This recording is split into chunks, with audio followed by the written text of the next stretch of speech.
ஆன்மீக நண்பர்கள் அனைவருக்கும் அன்பு கலந்த வணக்கங்கள். இன்றைக்கி நாங்கள் ஆன்மீகம் சம்பந்தமான பதிவில் கல்வியும் செல்வமும் அருளும் திருவகிந்தபுரம் தேவநாத பெருமாளை பற்றி தான் நாம் இன்றைக்கு பார்க்க போகிறோம்.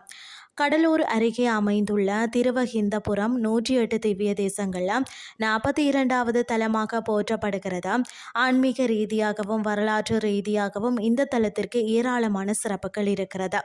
ஞானத்தின் இருப்பிடம் உலகிலே பார்த்திங்கன்னா கயக்ரீவருக்கு முதல்ல கோவில் அமைக்கப்பட்ட தலம் இதுதான். இங்குள்ள ஔசதாசல மலையில் பார்த்திங்கன்னா லக்ஷ்மி கயக்ரீவர் எழுந்தருளி உள்ளார். ஸ்ரீ வேதாந்த தேசிகன் இந்த மலையில் தவம் புரிந்த அயக்ரீவர் மற்றது கருடனின் தரிசனம் பெற்றார் என்பதும் வரலாறு.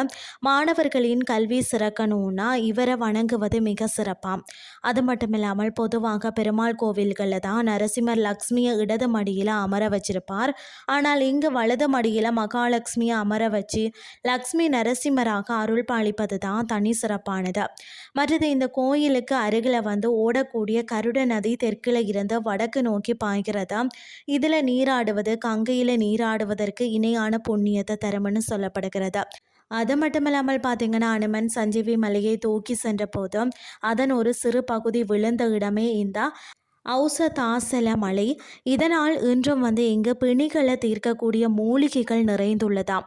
மற்றது பார்த்திங்கன்னா திருப்பதி ஏழுமலையானுக்கு நேர்த்திக்கடன் வைத்திருக்கிறவங்க அங்கு செல்ல முடியாத பட்சத்தில் தான் இந்த தலத்துக்கு நேர்த்திக்கடனை செலுத்தலாமாம்.